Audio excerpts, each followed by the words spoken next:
প্রস্রাবের সাথে বীর্য আসে কেন? প্রস্রাবের সাথে সাদা তরল বের হচ্ছে, চিহ্নিত হয়ে পড়েছেন? আজকে এই ভিডিওতে জানবেন এর পেছনের বৈজ্ঞানিক কারণ এবং কখন ডাক্তার দেখাতে হবে। শেষ পর্যন্ত থাকুন।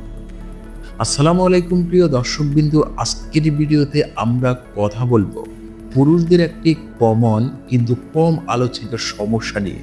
অনেকেই লজ্জায় এই বিষয়ে কাউকে জিজ্ঞাসা করেন না, ফলে ভুল তথ্য এবং কি দুশ্চিন্তায় ভোগেন। তাই আজকে বৈজ্ঞানিক এবং কি মেডিকেল দৃষ্টিকোণ থেকে সব পরিষ্কার করে বলবো। এক নাম্বার হলো প্রি ইজুকেলেট।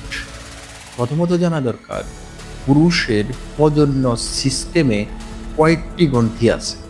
এর মধ্যে কাউগার্স গ্রন্থি। একটি যৌন উত্তেজনার সময় এই গ্রন্থি থেকে একটি পরিষ্কার বা সামান্য সাদা তরল বের হয়, যাকে বলে প্রি ইজুকেলেট। এটি সম্পূর্ণ স্বাভাবিক এবং এর কাজ হলো মূত্রনালীকে পরিষ্কার করা এবং কি লুব্রিকেশন দেওয়া। এতে সামান্য পরিমাণ শুক্রাণু থাকতে পারে। 2 নাম্বার প্রধান কারণ হলো রেট্রোগ্রেড ইজুকেলেশন। দ্বিতীয় কারণ হলো রেট্রোগ্রেড ইজুকেলেশন।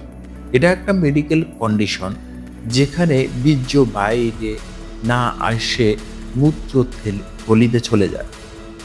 এর লক্ষণ হলো আগ্রাজামের পরে খুব কম বা কোনো বীর্য বের না হওয়া, প্রস্রাব গোলাটে দেখায়, বন্ধ্যাত্বের সমস্যা হতে পারে।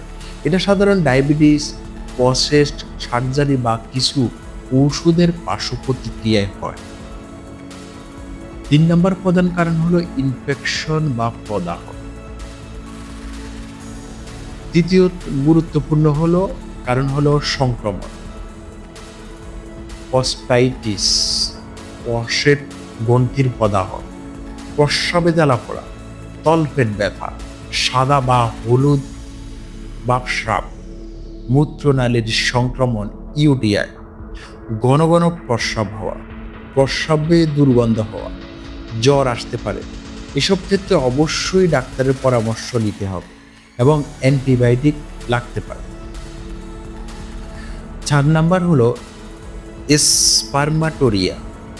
স্বপ্নদোষের পরে বা যৌন চিন্তা ভাবনার পরে কিছু বীর্য মূত্রনালীতে থেকে যেতে পারে। পরবর্তী প্রস্রাবের সময় সেটা বের হয়ে আসে। এটা একদম স্বাভাবিক এবং চিন্তার কিছু নেই।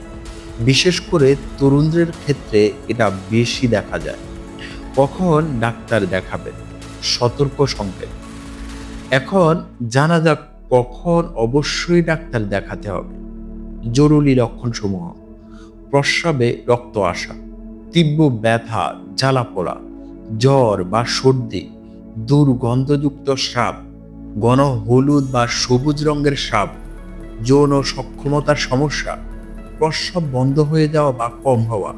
এসব লক্ষণ দেখলে দেরি করবেন না, দ্রুত একজন ইউরোলজিস্ট বা যৌন স্বাস্থ্য বিশেষজ্ঞের পরামর্শ নিন।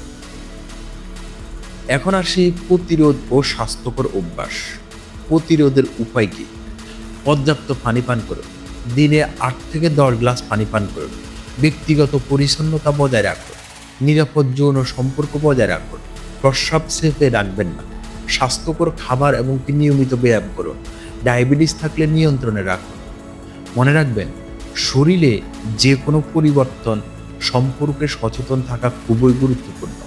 লজ্জা না করে ডাক্তারের সাথে খোলামেলা কথা বলুন। এই ভিডিওটি হেল্পফুল লাগলে অবশ্যই লাইক করুন এবং শেয়ার করে অন্যদের সচেতন করুন। স্বাস্থ্য বিষয়ক আরো ভিডিওর জন্য অবশ্যই আমাদের চ্যানেলটি সাবস্ক্রাইব করুন। সবাই ভালো থাকবেন, সুস্থ থাকবেন। আল্লাহ হাফেজ।